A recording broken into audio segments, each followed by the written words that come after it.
اہل بدعت کہتے ہیں موت تو ہم بھی مانتے ہیں، موت پر جبلہ نہیں ہے، اصل اختلاف اور جبلہ تو حیات پر ہے۔ یہ بھی انٹرنیشنل دکھ ہے۔ کہتے ہیں جی موت ہم بھی مانتے ہیں۔ تم کیسے مانتے ہو؟ یہ وہی ہے بھی۔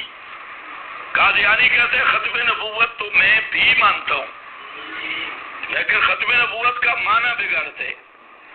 تو موت مانتے ہو تو موت کا معنی مت بگاڑو۔ موت کے متعلق ہماری اس اہل بدعت برادری کے 4 نظریے۔ کتنے نظریے؟ 4 نظریے کیفیت موت کے متعلق۔ ایک نظریہ المحند میں حوالہ ہے، آب حیات میں مذکور ہے اور تذکیر الصدور صفحہ 213 پر موجود ہے، جس کا حاصل یہ ہے کہ ہدایت الحیران میں بھی موجود ہے، جس کا حاصل یہ کہ حضرات انبیاء کرام کی ارواح ابدان سے نہیں نکلتی، اندر ارواح رک جاتی ہے اور حیات دنیاوی رہتی ہے۔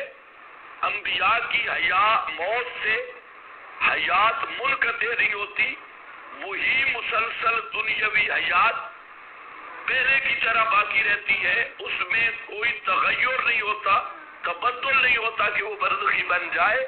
حاصل یہ کہ موت ساتر حیات ہے، قاطع حیات نہیں ہے۔ یہ پہلا نظریہ ہے اور یہ نظریہ 1400 سال امت میں کسی ڈاکو، چور، زانی، شرابی کا بھی نہیں تھا۔ یہ ان لوگوں نے ایک موت کا بالکل اسی طرح تعریف کی جیسے مرزا قادیانی نے ختم نبوت والے معنی میں تعریف کی ہے۔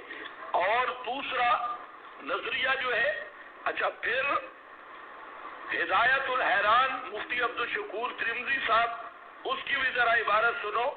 وہ اسی پر جو لوگ آب حیات کی تحقیق کو حضرت مولانا کا تفرد بتلاتی ہے اور کہتی ہے علماء دیوبند کے اندر آب حیات کی تحقیق کے بارے میں اختلاف ہے، وہ غور کریں اور بتلائیں کہ ان کے اس خیال کی آخر ان کے پاس کون سی سند ہے۔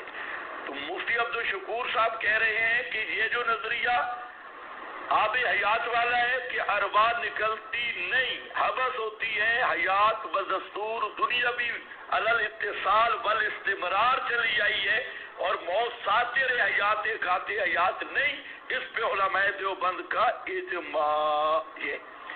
آگے دوسرا نظریہ مولانا سرفراز صاحب، اور اس کی تصدیق کرنے والے بھی شیخ الحدیث مفتی سید مہدی حسن، مفتی اعظم دیوبند قاری محمد طیب صاحب، معتمم دیوبند مولانا حبیب الرحمان اعظمی، مولانا خیر محمد جالندری، مولانا شمس الحق افغانی، مولانا محمد یوسف بن نوری، مولانا ظفر احمد عثمانی، مفتی جمیل احمد تھانوی، مولانا محمد عبداللہ درخواستی، مولانا عبدالحق صاحب، مولانا عبدالخالق صاحب، مولانا خواجہ خان محمد خان کا سراجیہ، سید گل بادشاہ، مولانا دوست قریشی اور مولانا احمد سید سرگوزہ، نذیر اللہ خان، مولانا غلام غوث ہزاروی، یہ سب حضرات مصدق ہیں اور مولانا فرماتے ہیں کہ پہلی بات موت کا مفہوم عرف عام میں موت جان نکل جانے کا نام ہے۔ موت کس چیز کا نام ہے؟ جان نکل جانے کا، یعنی جب روح جسم سے نکل جاتی ہے اس کو موت کہتے ہیں۔ روح نکلے تو موت ہے، ورنہ موت نہیں ہے۔ اب ذرا خیال کرنا، آگے فرماتے ہیں کہ علماء کا معنی کیا ہے کہ روح کا تعلق جسم سے منقطع ہو جائے۔ قرآن و حدیث کے نصوص و اشارات سے معلوم ہوتا ہے کہ موت کے وقت روح نکالی جاتی ہے۔ مفتی عبدالشکور ترمذی صاحب کہہ رہے ہیں کہ جو آب حیات میں اس پہ علماء دیوبند کا اجماع ہے، یعنی انبیاء کی روح نکلتی نہیں، اور اجماع کا منکر کم از کم ان کے نزدیک گمراہ تو ہے، اہل سنت سے خارج ہے، دیوبندیت سے خارج ہے۔ جبکہ یہ جو بعد میں نے نام لیے بزرگ تذکیر و صدور والے، یہ کہہ رہے ہیں کہ قرآن کی نصوص کہتی ہے کہ موت نام روح کے نکلنے کا ہے۔ اگر عبدالشکور ترمذی صاحب کی بات مانے تو دوستوں بزرگوں، تسکین و صدور والے بزرگ سمیت مقررین اجماع کے منکر ہو کر دیوبندیت اور اہل سنت سے خارج ہیں، اور اگر مولانا سرفراز کی تصدیق کریں تو عبدالشکور ترمذی اپنے اجماع سمیت قرآن کا منکر ہو کے زندیق بن جاتا ہے۔ ہم تو کچھ بھی نہیں کہیں گے، اب ان کی مرضی ہے، ان کو گمراہ کہیں یا ان کو زندیق کہیں۔ تو یہ کہتے ہیں ہم موت مانتے ہیں، اچھی موت تم مانتے ہو بھائی۔ تو اس مسئلہ، اب تیسرا مسئلہ ہے، اس میں بھی وہ ماسٹر امیر صاحب کا ہے، وہ کہتے ہیں موت نام ہے روح کے نکلنے کا۔ ایک ہی بات، موت نام ہے روح کے نکلنے کا۔ اب جب انبیاء کی روح موت کے بعد وقت نکلی، پھر جب سوال و جواب کے وقت لوٹائی گئی، واہ، انبیاء سے بھی سوال و جواب ہوتے ہیں، یہ نئی ماسٹری تحقیق ہے۔ نبی پاک سے فرشتوں نے پوچھا ہوگا من ربوں کا، ما تقول فی حق ھذا الرجل، یہ ہے سکول ماسٹر۔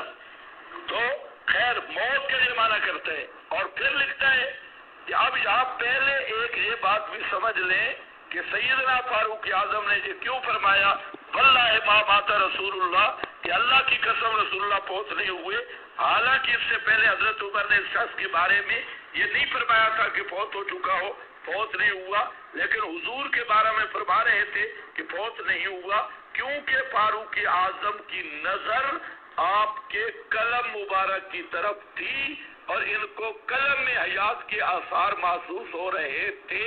وہ کیسے آپ کی حیات کا انکار کرتے؟ عام لوگوں کی موت اور نبی کی موت میں فرق ہے۔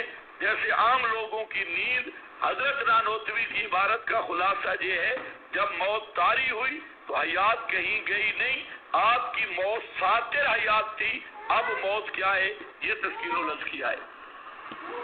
تو ماسٹر صاحب دونوں کشتیوں پہ پاؤں رکھے ہوئے، کہتے ہیں موت نام روح نکلنے کا، ادھر کہتے ہیں نہیں، موت ساتر حیات ہے، اور فاروق اعظم کی نظر نبی کے دل پہ تھی اور اندر روح موجود تھی، حیات، اس لیے انکار کر رہے تھے۔ تو خیر، یہ تو ایک مستقل تبصرہ کے لیے وقت چاہیے۔ اتنی بات سمجھ آ گئی کہ ماسٹر اکاڑوی کے گمراہ ہونے پر دونوں فریقوں کا اجماع ہے۔ عبدالشکور صاحب والے اجماع کا بھی منکر ایک عبارت میں، اور دوسری میں تذکیر و صدور کے بقول نصوص قرآنیہ کا منکر ہے، اس کے بے ایمان ہونے پر سب متفق ہے۔ آگے ہے چوتھا، ڈاکٹر خالد محمود صاحب جو صاحب مقام حیات ہیں، تو وہ فرماتے ہیں روح نکلی بھی ہے اور نہیں بھی نکلی۔ تو ان کی عبارت کا خلاصہ یہ ہے کہ جسم کے پوست گوشت سے تو روح نکل گئی، لیکن اندر کچھ خلا ہوتے ہیں، اس میں روح اڑ گئی، نکلی نہیں، اس میں رہ گئی۔